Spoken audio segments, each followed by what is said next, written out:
किसको बताया और भगवान से जोड़ने में हमने मदद की तो क्या होता है, उससे ज्यादा प्रसन्नता होती है। क्यों होती है? क्योंकि हम सब जीव भगवान से जन्मों जन्मों तक हम क्या कर रहे हैं, बिछड़ चुके हैं। मानो कोई पिताजी माताजी बैठे हैं समुद्र के किनारे में और वो देख रहे हैं कि उनके कुछ पुत्र समुद्र में क्या हो रहे हैं, डूब रहे हैं। और कोई व्यक्ति आएगा बोलेगा कि हे माता पिताजी को बोला है तुमको मैं समोसा देता हूँ, मैं कुछ दे देता हूँ, तो प्रसन्न, वो माता पिता प्रसन्न हो गए। उनको क्या चाहिए कि मेरा जो डूबता हुआ बच्चा है उसको क्या करना है, बचाना है। तो वो हमें कार्य करना है। कौन सा है? जितना हम भगवान को भूल रहे हैं उतना हम समुद्र में क्या हो रहा है, दुखों के सागर में डूब रहे हैं। इसलिए कहते हैं क्या है, कृष्ण भूलिया जीव भोग वांछा करे। कृष्ण जितना हम भूलते जाएंगे हम क्या करेंगे, भोग, और निकटस्थ माया तारे छपट दिया जाए। और दुख जो है क्या करेगा, हमको निगल लेगा, हम दुख के सागर में बैठेंगे। इसलिए है तो हम कहा पे थे इनको याद है, रघुनंदन ठाकुर, अरे सॉरी। तो पिताजी ने कहा भोग लगाओ, तो ये भोग लगाने गए तो भगवान को कहा कि भगवान मैंने अभी भोग लगाया है, आप अभी क्या करो, खाओ। तो वेट किया उसने, 5 मिनट हो गए, भगवान आप खाओ। भगवान खा ही नहीं रहे, उसको गुस्सा है भगवान। और छोटा बच्चा रोने लगा, भगवान क्या मैं इतना बुरा हूँ कि आप मेरे हाथ से नहीं ले रहे, बहुत ही रोने लगा। तो भगवान को भी एक समय में लगा कि भगवान बोले हे बाल रघुनंदन, इस रूप में मैं केवल देख के ही खाता हूँ, मुझे हाथ से खाने की जरूरत नहीं है। वो बोला वो मुझे कुछ पता नहीं, अगर आप बोल सकते तो हाथ से खा भी सकते, खाना पड़ेगा। और मैं तो बाल हट तो सबको पता है। तो भगवान को अंतिम में क्या करना पड़ेगा, हाथ से खाना पड़ा। और हंसते हंसते नाचते नाचते वो गया प्लेट लेके अपने माँ के पास प्लेट लेके, माँ हो गया। तो माँ बोली ठीक है, और तो प्रसाद की दे, वो तो भोग था, अभी प्रसाद लेके आना चाहिए ना। तो उनका नहीं खा लिए, आपने खा लिया। तो बोला यकीन नहीं हुआ। तो उनको लगा कि अभी दिन ब दिन बच्चा थोड़ा बदमाश हो रहा है, मतलब नटखट हो रहा है, अभी थोड़ा खुद ही खा लिया और भगवान के ऊपर बिल खा लिया। तो भगवान, तो उनके पिताजी जब आए, मुकुंद सरकार जी आए, वो भी बहुत महान भक्त थे। वो जो मैंने बोला ना कि वो जो मोर पंख देख के वो आश्चर्यचकित हो गए, वो यही पिताजी थे वो मुकुंद सरकार। एक बार उन्होंने देखा कि राजा को कोई फैन लगा रहा है मोर पंख से, वो मोर पंख देख के ही उनको कृष्ण की स्मरण हो गए, वो गिर गए। तो ऐसे पिताजी, उनका बेटा भी थोड़ा ऐसा ही रहेगा ना। तो वो आए और बोले कि बेटा, और माता ने थोड़ा बताया कि ऐसा ऐसा गड़बड़ किया है बेटे ने। तो बोला कि बेटे तो ऐसा क्यों किया, बोला तुमने खा लिया ना। तो बोला नहीं मैंने नहीं किया, भगवान ने खा लिया। तो बोलते कि ऐसा कैसे हो सकता है। तो भगवान, तो बोले कि तुम मुकुंद सरकार जी, ठीक है एक काम करो, आप अभी मैं आपको एक लड्डू देता हूँ, अभी जाके भगवान को बोलो कि आप फिर से खाइए। तो आज मतलब फिर से ठीक है, वो ऐसा ऐसा नाचते नाचते गया भगवान के सामने रखा, भगवान खाओ, फिर से वही लीला, भगवान खा ले, भगवान को नहीं कैसे भी करके खाने बैठो, और इधर से चुपके से देख रहे थे। तो जैसे ही भगवान ने हाथ से खाने का प्रयास किया, तभी मुकुंद सरकार ने देख लिया, तो भगवान ने आधा ही लड्डू खाया, क्योंकि इन्होंने देख लिया। तो भगवान जो है प्रकट नहीं हुए, आज के तुम क्या हो गए, प्रकट हो गए। ऐसा क्या हुआ? तो भगवान ने कहा कि आज तक तू घुमा रहा था, लेकिन तुझे ये विश्वास नहीं था कि मैं उधर हूँ, मैं सुनता भी हूँ, मैं सुनता भी हूँ। आज पहली बार मुझे लगा कि तुझे विश्वास हो रहा है कि मैं भी कभी सुनता हूँ, तो यही देख के मैं खुश हो गया। अभी मान तो प्रतिमा नहीं तुम्ही साक्षात ब्रजेंद्र नगर, चैतन्य महाप्रभु कहते हैं ये प्रतिमा नहीं है, ये कौन है? साक्षात ब्रजेंद्र नगर। वैसे तो शुद्ध भक्त के लिए क्या है? स्थावर जंगम देखी ना देखी तारा मूर्ति, सर्वत्र है निज निज इष्ट देव स्फूर्ति। जितना महान भक्त रहेगा उसको बाकी चीज नहीं देखेगा, उसको सब जगह भी क्या दिखेगा? भगवान का ही ये देखेगा। भगवान खुद भी योमम पश्यति सर्वत्र सर्वम तो वही पश्यति तस्याहम न प्रणश्यामि सच में न प्रणश्यति। भगवान कह रहे हैं मेरा शुद्ध भक्त जो है, जो कुछ भी देखेगा सर्व क्या बोलूं, योमम पश्यति सर्वत्र, मतलब जो कुछ भी देखता है उसको क्या दिखता है? कृष्ण ही देखते हैं। और ये नई चीज नहीं है, आजकल भी दुनिया में देखते हैं, जब प्रेम हो जाता है, लड़का लड़की का भी प्रेम हो जाता है, उसको भी कुछ भी उधर ही देखता है, बराबर। इसका मतलब क्या है? अगर प्रेम जिनसे हो गया, वो सभी चीजें उनकी संबंध में दिखेंगे, सब चीजें क्या दिखेंगे? उस संबंध में दिखेंगे। हमारे कई आचार्य है कि उन्होंने कभी मोर किसी को मोर पंख लगाते हुए देखा, मोर पंख देखे ये क्या हो गए? बेहोश हो गए। इनको याद किन की आ गई? कृष्ण। लेकिन हम बद्धावस्था में मतलब कृष्ण सामने भी आए तो भी हम बोलेंगे कि भगवान है कि नहीं है। उदाहरण क्या है? अब 5000 साल पहले कृष्ण थे, इस धरातल में कृष्ण थे, लेकिन ज्यादा लोगों को पता ही नहीं था कि भगवान कौन, कृष्ण कौन है। भगवान बहुत गिने चुने लोगों को ही पता, समझ में आया, उनसे प्रेम कर रहे। इसका मतलब क्या है? भगवान भी सामने आए तो भी हमको पता नहीं चलेगा। तो इसलिए ये भगवान आचार्य ने एक सेवा पद्धति दी है। क्या है? तो विषय ये है कि हमको भगवान को ये कई जो बोलते हैं ना बाहर के लोग कि भगवान तो कोई लोग जो है मूर्ति पूजा से बहुत घृणा करते हैं कि मंदिर जाना ही चाहिए, नहीं चाहिए, भगवान सब जगह पे, आप किधर पे जाओ मंदिर जाने की जरूरत नहीं। ऐसे बहुत सारे हैं। कोई लोग तो मूर्ति तोड़ देते हैं। तो प्रभुपाद जी कहते हैं भगवान सब जगह पे है, तो भगवान सब जगह पे सिर्फ मूर्ति में ही नहीं है, ऐसा भगवान क्या सिर्फ मंदिर में ही नहीं है क्या? अगर सब जगह पे तो भगवान मंदिर में भी रहेंगे ना, तो फिर जाइए। ऐसे प्रभुपाद जी कहते हैं, लॉजिक देते हैं। और हम भगवान की स्थापना क्यों करते हैं? क्योंकि इस स्तर पर हमारा कौन सा स्तर है? सेवन क्या बोलते हैं, अतः श्री कृष्ण नामादि न भवेत ग्राह्यम इंद्रिय। मतलब हम इस तरह पे, अगर शास्त्रों में भगवान का अगर वर्णन किया जाता है तो बार बार भगवान का वर्णन क्या किया जाता है? ऐसे भगवान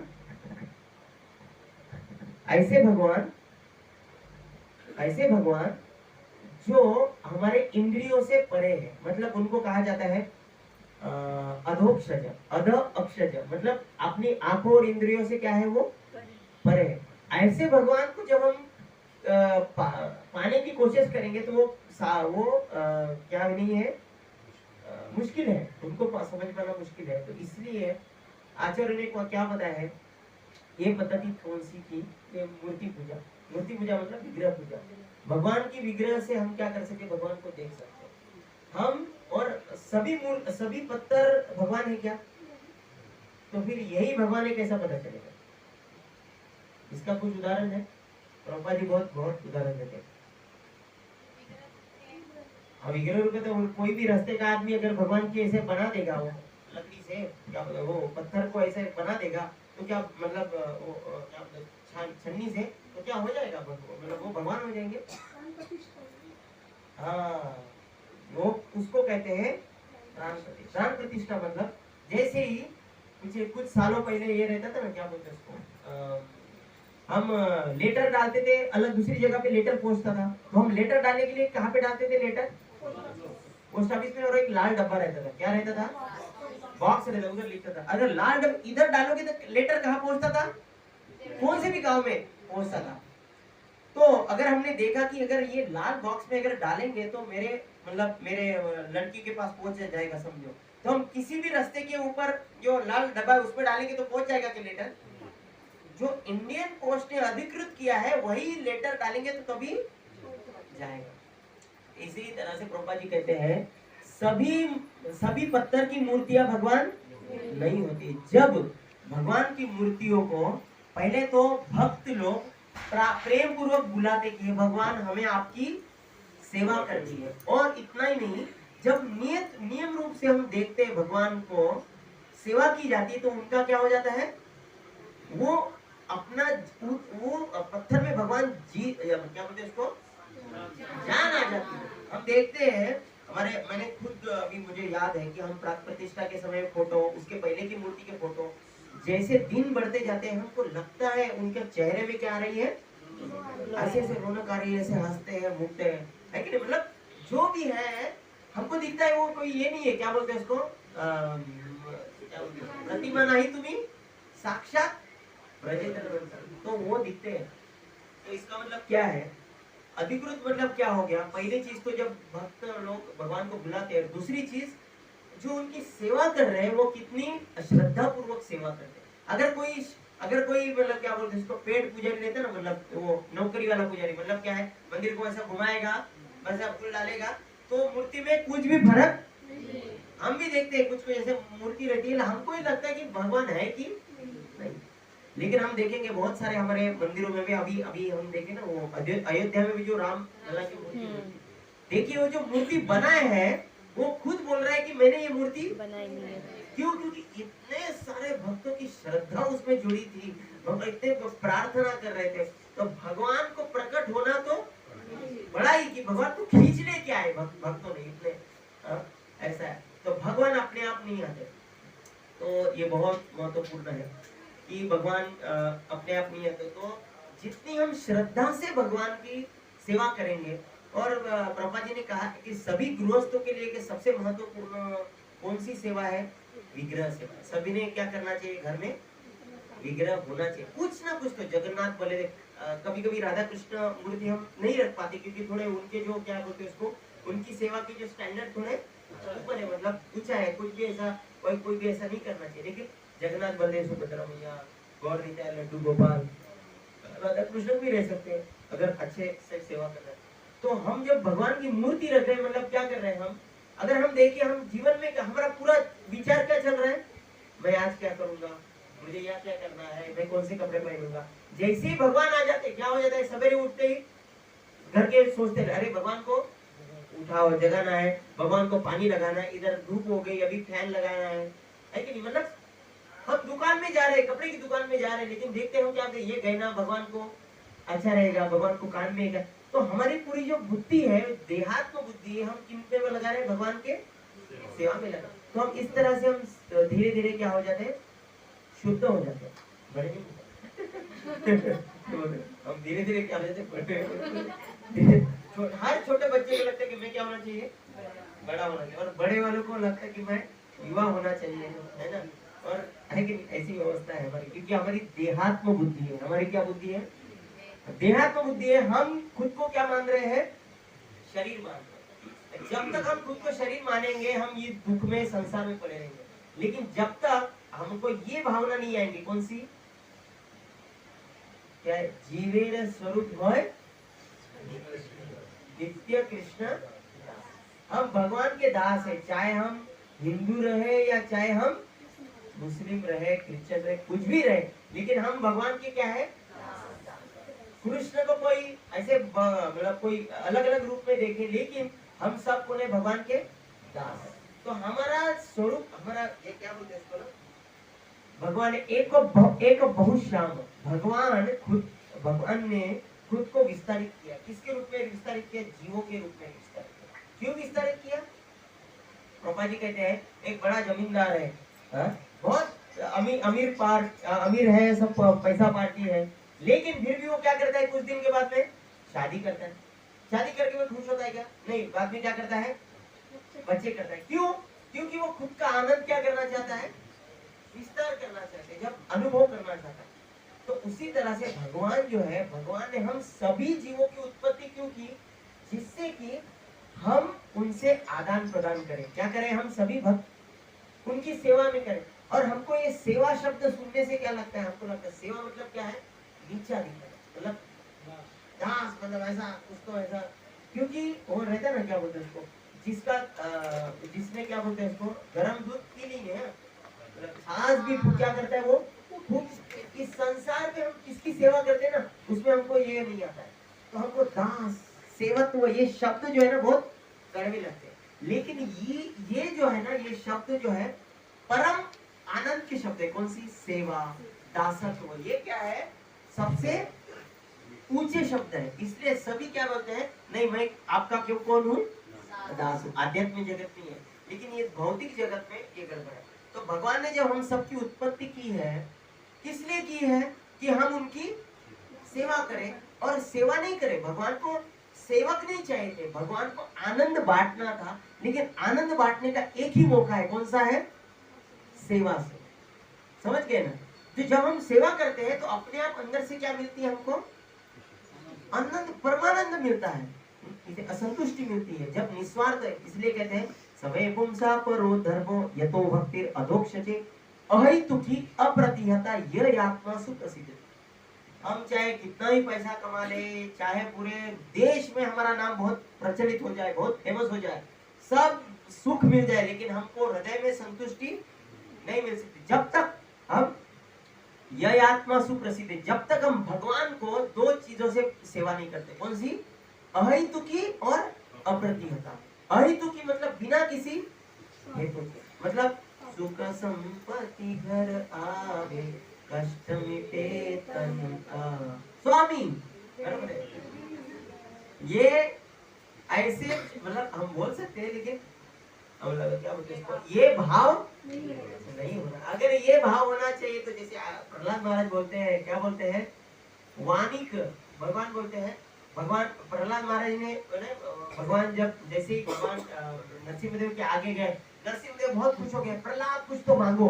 प्रहलाद महाराज बोल रहे, मैं तुमको अगर तुमसे कुछ मांगने के रहा है, इसका मतलब क्या, हम मैं आज तक क्या तुमसे बिजनेस कर रहा था, ये तो आप मेरा अपमान कर रहे हो। प्रहलाद महाराज बहुत गुस्सा हो गए, बोले अब भाई क्या बिजनेसमैन था, अगर कोई आपके घर में कुछ क्या बोलते हैं इसको, बीमार है आप, और प्रेम से कोई फल देने आए और बोले तुमने फल लेके आए, कुछ तो मांगो। अरे भाई क्या तुमसे मांगने के लिए आया? ऐसे किनको दुख हुआ? प्रहलाद महाराज को बोला मुझे कुछ नहीं चाहिए, मुझे कुछ नहीं चाहिए, बस आपका सतत स्मरण, बस अगर देना ही है तो एक दीजिए। कि ये जो मूर्ख लोग, हमारे विषय में चर्चा कर रहे हो, प्रहलाद महाराज, ये जो धरातल पर मूर्ख लोग हैं जो आपको भूल चुके हैं, उनको मैं याद दिलाने के लिए सदैव में इसी पर फिर हर बार इस संसार में आते जाओ, यही मेरी इच्छा है। ऐसे प्रहलाद महाराज ने बोला। तो यही है, महत्वपूर्ण ये है कि सभी के घर में हमने क्या, हमारे पास क्या होना चाहिए, भगवान होना चाहिए और तुलसी महारानी होनी चाहिए। क्या होनी चाहिए? तुलसी महारानी होनी चाहिए। तुलसी महारानी का अभी तो धूपकाल में तो हर 1 घंटे में भी पानी डालेंगे तो अच्छा ही है, बारिश में थोड़ा कम, लेकिन बार बार हमको सोचना है कि तुलसी महारानी की स्वास्थ्य कैसा है, पानी डाल रही है, धूप लग रहा है, क्या हो रहा है। भगवान के जो भक्त है उनकी अगर सेवा करेंगे तो भी भगवान को प्रसन्न है। पुंडरीकाक्ष, श्री राधा पुंडरीकाक्ष, इसका मतलब किनको पता है? पुंडरीकाक्ष किनको पता है? प्रभु जी को छोड़ के, ठीक है। तो हम हर अनुष्ठान में जो हमारे प्रभुपाद जी ने जो कुछ भी अनुष्ठान किए है या इनिशिएट रहेगा, वो साइलेंट कर सकते हैं, क्योंकि मैं भूल जाता हूँ। पुंडरीकाक्ष, हर सभी कोई इनिशिएशन कुछ भी अगर यज्ञ अनुष्ठान रहेगा, एक श्लोक बोलते हैं, सब गा सकते हैं। ओम अपवित्रो वा पवित्रो वा सर्वावस्था गतोऽपि वा यः स्मरेत् पुण्डरीकाक्ष स बाह्य अभ्यन्तरः शुचिः श्री विष्णु श्री विष्णु श्री विष्णु। इस श्लोक का अर्थ है ओम अपवित्र पवित्रो वा, कोई अपवित्र है या कोई पवित्र है, सर्वावस्था गतोपि वा, सर्वा मतलब किसी भी क्या बोलते हैं उसको अवस्था में रहे, स बाह्य अभ्यंतर, वो क्या हो जाता है बाहर से और अंदर से क्या हो जाएगा, स बाह्य अभ्यंतर यह स्मरेत, अगर उसने ये काम किया, कौन सा स्मरण किया, किनका स्मरण किया, पुंडरीकाक्ष। पुंडरीकाक्ष मतलब अक्ष मतलब जिनके आंख क्या है कमर जैसा, इनके आंख कैसे है ना, भगवान के आंख कमर जैसे। अगर हमको नहीं दिख रहा तो हमारा प्रॉब्लम। एक बार एक कथा बताता हूँ, एक हमारे आचार्य थे रामानुजाचार्य, आचार्य थे श्रीपद रामानुजाचार्य, उनका तिरुपति में, तो उधर तिरुपति की जगह 10 घंटे मतलब कुछ घंटे में ही एक श्रीरंगम करके जगह आती है। कौन सी जगह, श्रीरंगम में भगवान श्री विष्णु सोए हुए, वही मूर्ति है जिन्होंने प्रभु श्री राम ने आराधना की थी उनके बचपन से। तो उधर सोए हुए थे भगवान, मतलब मूर्ति है भगवान की, शयन मूर्ति है वो। तो और क्या हो गया, एक बार भगवान की ये चल रही थी, क्या बोलते हैं उसको, परिक्रमा चल रही थी। श्रीपद रामानुजाचार्य ऐसे खड़े थे और उन्होंने देखा कि भगवान की क्या बोलते हैं उसको, परिक्रमा चल रही है, क्या बोलते हैं उसको, चलती है ना झांकी, क्या बोलते हैं इंग्लिश, पालकी, भगवान की पालकी जो चलती है, प्रदक्षिणा जो चलती है। लेकिन एक व्यक्ति जो था, क्या था वो, एक व्यक्ति एक स्त्री के ऊपर ऐसा छतरी लेके ऐसा खड़ा था और वो भगवान को देखने से वो स्त्री को ऐसा देख रहा था। ऐसा बोलो कितना ऐसा देख रहा था, उसकी आंखों के देख रहा था। रामानुजाचार्य बोले रहे भगवान की आंखी जा रही है और बदमाश ये क्या कर रहा है, लड़के अपनी इसको देख रहा है। उनको थोड़ा ये लगा तो उन्होंने कहा, तो अपने असिस्टेंट को बोला उसको बुला के लाओ। तो उन्होंने बुला के लेके आया, तो बोले तुम भगवान की मूर्ति ये जा रही है लेकिन उसको लड़की क्यों ढूंढ रहे। वो बोला कि सच बताओ महाराज जी, मुझे इतने उसकी आंखों इतने पसंद आ रही, इतने सुंदर है, मैं उसकी आंखों से पलक नहीं झपकता। तो श्रीपद रामानुजाचार्य बोले कि ऐसा है, तुम एक काम करो, अगर मैंने तुम्हें उस स्त्री से भी अगर सुंदर आंखें दिखा दी तो क्या करोगे। वो बोले कि ठीक है, अगर बोल दोगे तो फिर मैं वही देखते रहूंगा। तो ठीक है, एक काम करो, कल सवेरे आ जाओ। तो सवेरे श्रीपद रामानुजाचार्य ने श्री रंग क्षेत्र श्रृंगा में बुलाया। तो उधर जब बुलाए, उन्होंने पहले भगवान से प्रार्थना की, भगवान मूर्ति तो वही है, विग्रह तो वही है, लेकिन सबको भगवान नाहम प्रकाश सर्वस्य योगमाया समावृता मूढ़ोहम न विजानाति। भगवान कहते हैं ना अहम मतलब मैं, प्रकाश सर्वस्य, मैं किसी को दिखाने के लिए किसी से बाध्य नहीं हूँ। ना हम प्रकाश सर्वस्य योग माया समावृता, मैं हमेशा ढका हुआ रहता हूँ। कौन सी आवृत मतलब मैं पर्दे से क्या करता हूँ, ढका हुआ रहता हूँ। मुझे मैं किसी से क्या बोलते हैं ना, अगर तुम्हारा भगवान है तो आयोगे, अरे तुम्हारी जरूरत ही नहीं है, नहीं मानना है तो मत मान। भगवान किसी के नौकर नहीं है। ना हम प्रकाश सर्वस्य योग माया समावृता मूढ़ोम नाभि नाज, ये मूढ़ो मतलब गधे, ये गधे मुझे क्या समझे, ऐसे कौन बोल रहे हैं, मैं नहीं बोल रहा, भगवान बोल रहे। इसलिए हम कभी कभी भगवान को देख नहीं पाते। तो जो भगवान ऐसे वो जो है ना, तो इधर लेकिन इसलिए क्या करते हैं, हम आचार्य को रखते हैं। इसलिए क्यों रखते हैं हम, जब आचार्य प्रार्थना, जब हम भगवान के सामने जाते तो हम डायरेक्ट नहीं जाते, पहले प्रणाम करते। तो हम ये नहीं बोलते हैं भगवान मैं उत्तकेश दास तुम्हारा दास, ऐसे नहीं बोलते। हम क्या कहते हैं, मैं नीच दास, मैं इन गुरु का शिष्य हूँ जो कि इस परंपरा में आए हैं। तो भगवान बोलते हैं अच्छा ठीक है, वो परंपरा में वो गुरु जी, अच्छा उनके कुछ तो तुम सेवा करते हो, तो तब जाके भगवान हमको देखते। तो उस समय क्या हो गया, श्रीपाद रामानुजाचार्य ने प्रार्थना किया है कि भगवान ये तो व्यक्ति आया, उसको आपने क्या करना है, मतलब भगवान इसको थोड़ा दर्शन दी। तो जैसे ही ये आए, कौन आया, वो जो व्यक्ति आया उसका नाम था धनुर्दास। उसका नाम क्या था? वो जब धनुर्दास आया तो श्रीपाद रामानुजाचार्य ने क्या किया, पर्दा खोला। जैसे उसने पर्दा खोला और भगवान जी के उसने दर्शन लिए, आंखों के दर्शन लिए, वो क्या हो गया, क्योंकि विस्मित हो गया, बोला भगवान, और उसने कहा मैंने आज तक इनसे सुंदर और कोई देखा नहीं। भगवान की सुंदरता के बारे में हमको और क्या कहें। गोपियां कहते हैं इतने आप भगवान सुंदर है, अगर आप स्त्री होती तो न जाने कितने राजाओं के मतलब झगड़ा कर करके लोग क्या कर जाते, एक दूसरे की मृत्यु हो जाती। अच्छा है कि आप क्या है, पुरुष बने, ऐसे बोले। हाँ? प्रभु श्री राम जब आए तब उनको देख के इतने सुंदर प्रभु श्री राम थे, वो क्या थे कि कितने तो ऋषियों की इच्छा हो गई कि उनको पाने की। तो भगवान ने कहा अगले जन्म में वो क्या बनी, ऋषिचारी गोपियां बनी। सोचिए, ऋषि, उनमें तो मन में काम भावना नहीं है, वो क्या बनी अगले साल में। तो इतने भगवान सुंदर है, लेकिन कब हमको दिखते हैं सुंदरता, जब हम उनको आचार्य के सेवा भाव में देखते हैं। तो ऐसा हो गया, तो वो देखे, तो बाद में तो बहुत आगे जाके बहुत महान भक्त बने, धनुर्धर, उनके पुत्र भी बहुत महान, वो तो अलग स्टोरी है। तो ये है पुंडरीकाक्ष। पुंडरीकाक्ष मतलब जिनकी आंखें बहुत कमल के तरह है। और दूसरी चीज बताइए कब तक, हाँ बताइए। नहीं नहीं ठीक है, पकड़ लूंगी ना। नहीं नहीं प्रभु जी,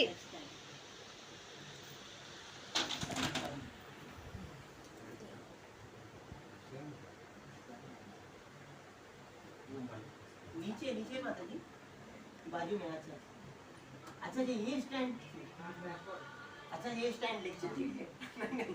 बाद में भी कर सकते हैं, मतलब मेरा इतना कुछ इम्पोर्टेंट नहीं है।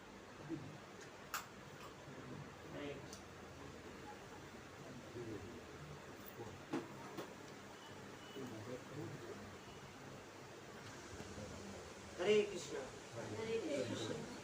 तो भगवान की मूर्ति की तो बहुत बहुत सारी कथाएं हैं कि कैसे भगवान बोलने लगते हैं। दो तीन मतलब संक्षिप्त में बताऊंगा। एक कथा तो आपको पता है, साक्षी गोपाल की कथा पता है सबको, कि एक बार एक मतलब बहुत संक्षिप्त में बताऊंगा कि कैसे मूर्ति, हरे कृष्ण, हरे कृष्ण, हरे कृष्ण, हरे कृष्ण, हरे कृष्ण। तो एक बार ऐसा हुआ कि एक बूढ़े व्यक्ति वृंदावन की दर्शन के लिए जा रहे थे। तो उनकी मदद के लिए एक और एक युवा लड़का आ गया, मदद कर रहा था। तो अंत में वो बूढ़े व्यक्ति बहुत खुश हो गए ये युवा व्यक्ति से। उनको बोले कि मैं तुमसे बहुत खुश हूँ, मैं अपनी बेटी तुमको दे देता हूँ शादी में। कभी कभी जोश में ऐसे बोल देते चलो जाओ, है ना। तो आगे क्या हो गया फिर बाद में, लेकिन ये सब कुछ कहा हुआ भगवान के विग्रह के सामने। गोपाल जी की विग्रह थे वृंदावन में। तो कुछ दिन के बाद वो युवा लड़का आया कि कुछ दिन के बाद लड़का आया वो इस बूढ़े व्यक्ति के, वो बूढ़े वैष्णव के पास कि महाराज जी आपने बताया था कि आप लड़की दान में देंगे क्योंकि अपने भगवान के साथ में नहीं था। लेकिन बूढ़े जो वैष्णव थे उनकी इच्छा थी, लेकिन उनके घर वालों के नकार थे। उनके जो बेटा जो था वो बोल रहा है कि ऐसे कैसे लड़कों को देंगे, इसलिए। तो फिर क्या हो गया, फिर वो लड़का बोला, क्या बोलते इसको, वो बूढ़े के व्यक्ति के जो परिवार वाले बोले कि साक्ष्य क्या है कि मेरे पिताजी ने क्या किया, आपको वचन दिया। तो वो बोला कि वचन तो भगवान के सामने दिया था। तो उसे फिर बोले पहले साक्ष्य चाहिए। तो वो भक्त जो था, जो युवा भक्त जो था, फिर भगवान वृंदावन में गया, भगवान के पास बोला कि आपके सामने ये वचन हुआ था, अभी सब लोग मुझे झूठा ठहरा रहे, आप मेरे सामने आइए। तो भगवान ने कहा, कुछ समय के बाद बहुत तीव्रता में प्रार्थना की। भगवान बोले कि नहीं, तो वो व्यक्ति बोला कि आपको मेरे साथ चलना पड़ेगा सबके साथ साक्ष्य देने के लिए। भगवान बोले अरे मैं मूर्ति स्वरूप हूँ, मैं कैसे आ सकता हूँ। तो बोला कि अगर आप बोल सकते हैं तो चल भी सकते हो। भगवान बोले ठीक है, अभी भक्त इतना प्रेम से बुला रहे हैं। तो भगवान बोले कि तुम चले जाओ, मैं तुमके पीछे आता हूँ, जब तुम पीछे देखोगे तो मैं उधर ही रुक जाऊंगा।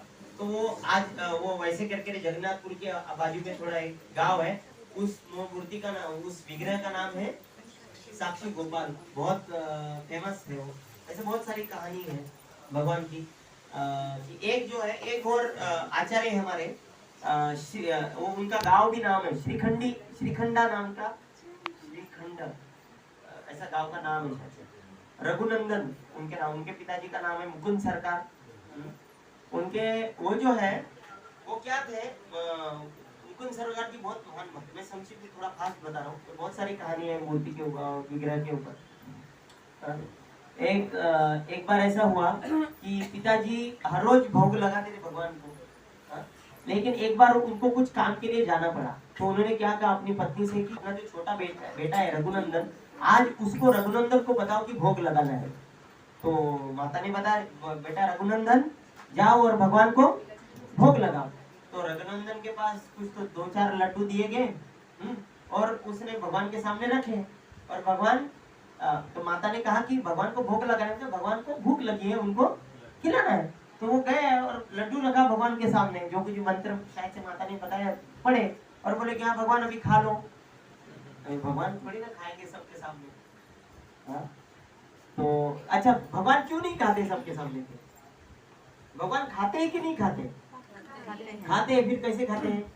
आँखों से।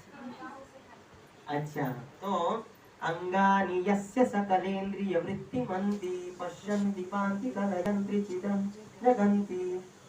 भगवान कहते हैं अंगानि यस्य सकलेन्द्रिय वृत्तिमन्ति, मतलब भगवान का कोई भी अंग कोई भी काम कर सकता है। मतलब भगवान का क्या बोलते हैं उसको, हाथ, क्या बोलते हैं उसको, मतलब भगवान का जो है आंखें, जीवा, मुंह का काम करता है। तो भगवान जब दृष्टिपात करते हैं तब क्या कर रहे हैं भगवान? ये महत्वपूर्ण है हमको समझने के। देखिए हर अवतार का कुछ कारण होता है। हर अवतार का क्या रहता है? एक मतलब एक अवतार रहता है। हर अवतार में भगवान सब कुछ नहीं करते। हर अवतार में जब भगवान अवतार लेते हैं, कुछ एक खुद को ये करते हैं, तो ऐसा नहीं कि सब कुछ कर लेंगे। जैसे भगवान जब कृष्ण अवतार में आए, तब हमेशा उनके अवतार का रहस्य, मतलब उसका उद्देश्य क्या था? लीला पुरुषोत्तम, सभी से लीलाओं से क्या करना था? उनको आकर्षित करना था। तो जब कुछ भी होता था, तो भगवान कभी ऐसे अपने विराट रूप दिखाएगा, कभी सभी के सामने कुछ महानता दिखाएगा, तो सबका प्रेम क्या हो जाता था? तब हम बोलते यार ये तो महान भगवान है। लेकिन वो हमेशा ऐसे बने रहे कि सभी भक्तों का उनके प्रति क्या रहेगा? प्रेम। अरे बेचारे को कुछ हो जाएगा, है कि नहीं? तो भगवान तो उस रूप में वही काम था। उसी तरह से जब भगवान विग्रह रूप में आते हैं, तब भगवान का उद्देश्य क्या होता है? भगवान का उद्देश्य ये नहीं कि मैं कुछ खुद को बचाऊं। भगवान का उद्देश्य होता है कि भक्तों से क्या करना है? सेवा स्वीकार करनी है। भक्तों से क्या करनी है? सेवा। भक्तों से सेवा स्वीकार करनी है, उनकी इच्छाओं की पूर्ति करनी है, अगर वो उनके लिए अच्छी रही तो। ये इम्पोर्टेंट है ना? ये तो बोलेंगे भगवान कुछ हमारी, इसलिए कहते ना, क्या है वो, आपने सुना है कभी? भगवान हमें जो चाहिए वो नहीं देते हैं, हमें जो जरूरत है वो देते हैं। क्यों? क्योंकि हम हमारा वर्तमान देखते हैं और भविष्य की प्लानिंग करते हैं, सोच रखते हैं। लेकिन भगवान हमारा भविष्य देखते हैं और हमारा वर्तमान रखते हैं। ऐसा है।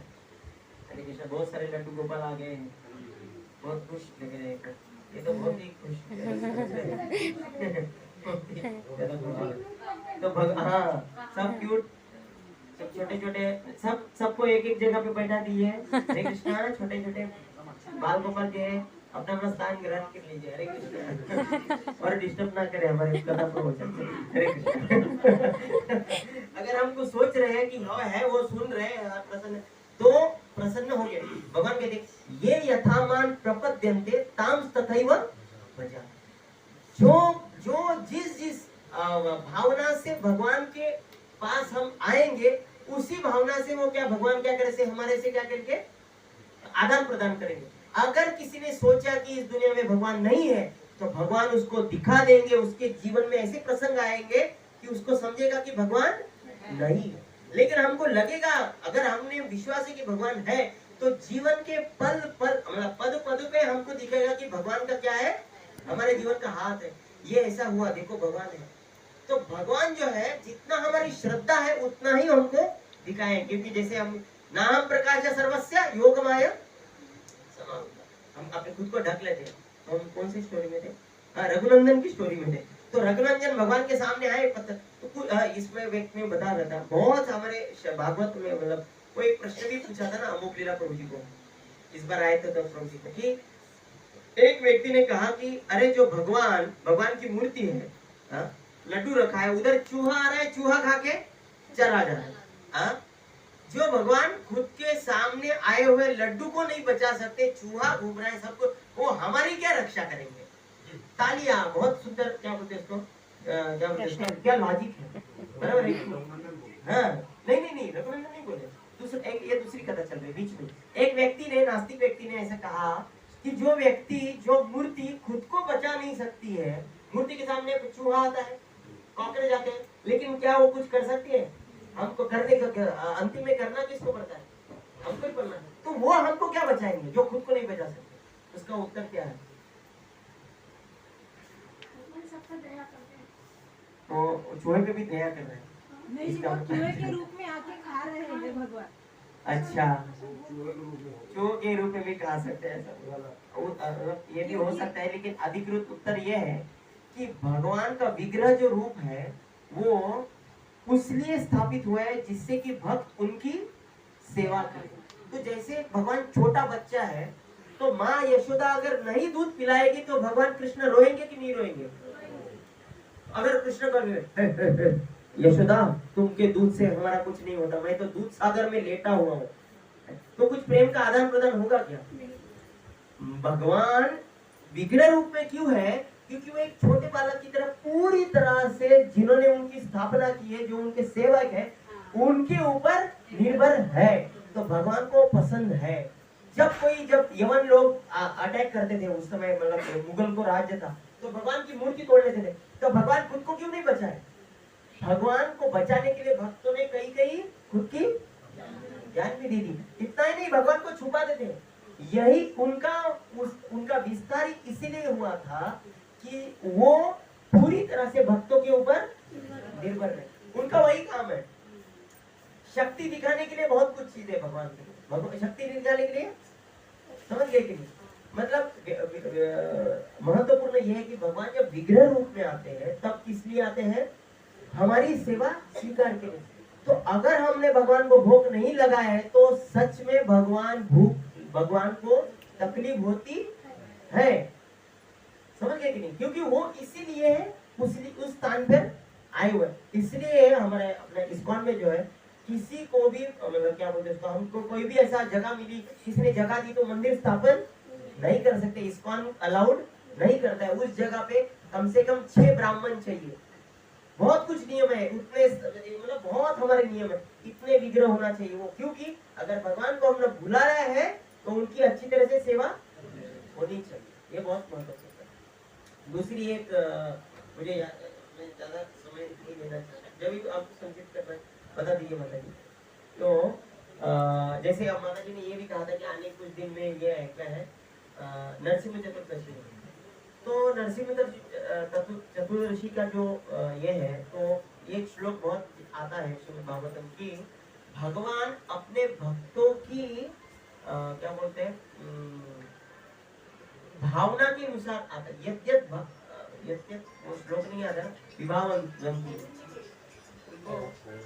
तो कोई तो साइलेंट कैसे करना बता सकते नहीं, उनको पता नहीं रहेगा कैसे, नहीं मतलब ऊपर से ही बटन दबाओ।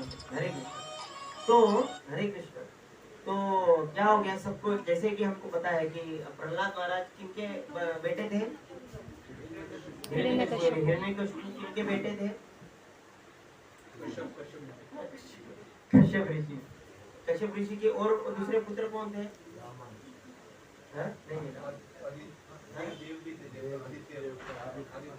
आदित्य भी हो सकते हैं, और वामन देव।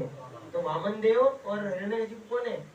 भाई हो गए है ना, सोच के भाई भाई हो गए। तो अभी मैं थोड़ा संक्षिप्त में पूरा स्टोरी बताऊं कि कैसे करूं, नसीब देव कैसे शॉर्ट में बताए। तो क्या हुआ, एक महान ऋषि थे, उनकी पत्नी महान थी, लेकिन उन्होंने दोनों ने जो है गलत समय में समागम किया। उसने उनको दोनों दो राक्षस पुत्र की प्राप्ति हुई। राक्षस तो राक्षस है, कुछ तो गलत करने लगे। उनको क्या बोलते हैं उसको, बहुत संक्षिप्त में जाता, मतलब थोड़ा फास्ट करेंगे। तो उसमें से एक राक्षस, मतलब एक राक्षस थे हिरण्याक्ष, दूसरे हिरण्यकशिपु। हिरण्याक्ष की सबको तंग कर रहे थे, इसलिए भगवान ने उनका वध कर दिया। अभी दूसरे जो थे हिरण्यकशिपु, हिरण्यकशिपु जो थे उनके 4 पुत्र थे। उसमें से एक पुत्र थे, उनका नाम था प्रहलाद। प्रहलाद उनके पुत्र का नाम था। लेकिन क्या हो गया, वो प्रहलाद जो था प्रहलाद जो था, वो जब अपनी माँ के गर्भ में था तो उसकी माँ को देव लोगों ने अपहरण कर लिया। क्योंकि अगर ये राक्षस ही इतना खतरनाक है तो उसका बेटा कितना खतरनाक होगा, इसलिए उसका अपहरण कर लिया। लेकिन बीच में नारद मुनि ने कहा कि इनके जो गर्भ में बेटा है वो राक्षस नहीं है। तो इसलिए फिर वो गर्भवती माता को नारद मुनि ने अपने आश्रम में रखा। और उसी आश्रम के वातावरण में सभी आश्रम के वातावरण में रहने के कारण और नारद मुनि के सतत प्रवचनों के द्वारा माता भी सुन रही थी, लेकिन सबसे ज्यादा कौन सुन रहा था, गर्भ में। तो इसलिए कहते हैं सबसे महत्वपूर्ण जो है, अभी कोई रहेगा किसको भी हम ज्ञान दे सके, बहुत दो महत्वपूर्ण है। देखिए प्रहलाद के पिताजी के दादा ने क्या, मतलब प्रहलाद के दादा ने क्या गलती की, गलत समय में उन्होंने क्या किया, समागम, मतलब दोनों साथ में आए, सोए, वो शाम का समय था, वो भी गलत चेतना थी।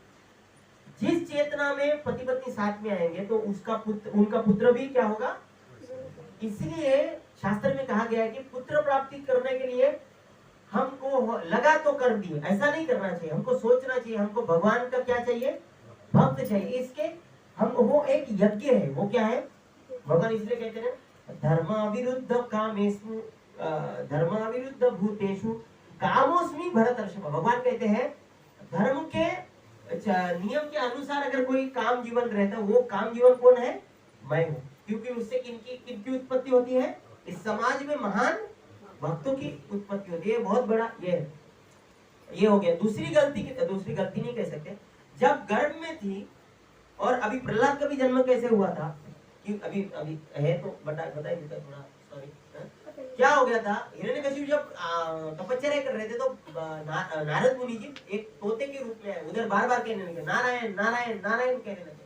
तो उसके कान में बार, वो द्वेषी था, उसको बहुत गुस्सा, क्या नारायण नारायण। तो बहुत भगवान से आसक्त रहे, फिर भी उनका स्मरण ज्यादा होता है और बहुत द्वेष रहे, तो नारायण नारायण, उसको बहुत गुस्सा है। और इसी अवस्था में फिर से घर आया, और जब गुस्सा आया और उसने पत्नी के साथ संबंध स्थापित किया, उस स्थिति में नारायण नारायण का सोच के उसने क्या किया था, संबंध स्थापित किया था। और इधर महत्वपूर्ण है, जब बच्चा माँ के गर्भ में होता है तो शास्त्रों के अनुसार और वैज्ञानिक के रूप में अनुसार भी उसका केवल एक इंद्रिय सक्रिय हो जाता है। कौन सा, वही कान। कौन सा, वो गर्भ में देख सकता है क्या, सुन, कुछ भी नहीं कर सकता, एक कर सकता है, क्या कर सकता है वो। तो इसीलिए जब माँ गर्भ में होती है, विशिष्टता 5 महीने के 7वें महीने के बाद में वो तो सब कुछ सुन रहा है, क्या बोल रहे हैं क्या नहीं। इसलिए माताओं को, जो गर्भवती माता है, कोई भी दिखे आपको, क्या करना चाहिए, उनको भगवत गीता कुछ तो प्रवचन क्या करना चाहिए, सुनना चाहिए। भगवान अब समय हमेशा आजू बाजू में क्या करना चाहिए। तो यही हुआ प्रहलाद महाराज के बाजू में, साथ में प्रहलाद महाराज ने किसी संतों का दर्शन नहीं किया, क्योंकि जन्म के बाद में तो वो किनके पास गया, राक्षस के पास।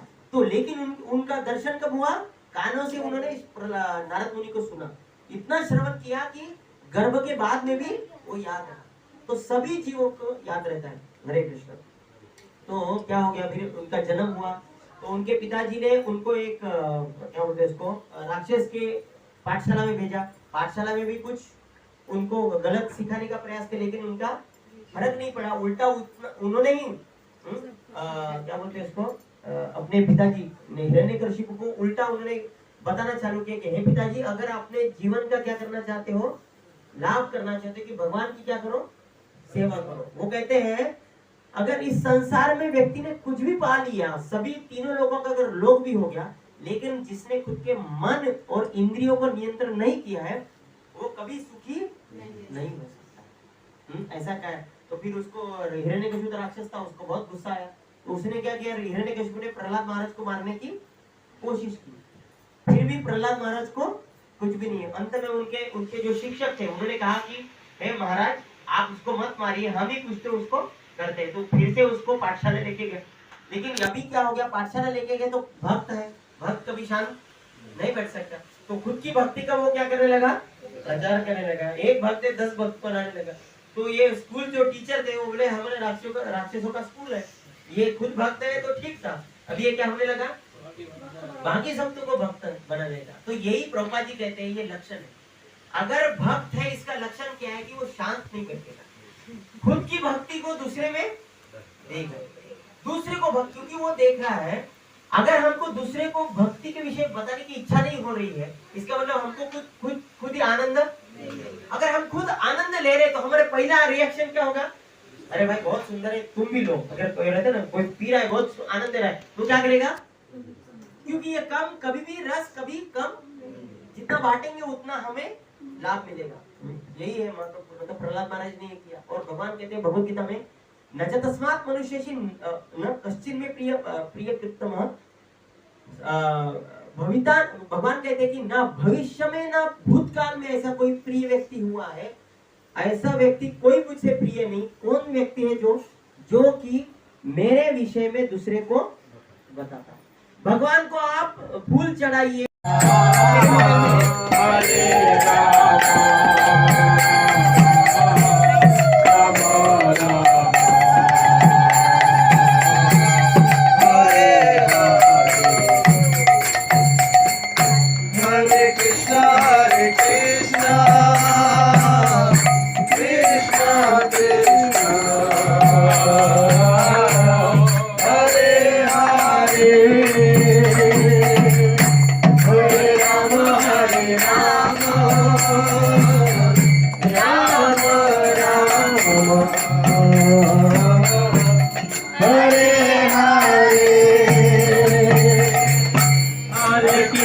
Hare Krishna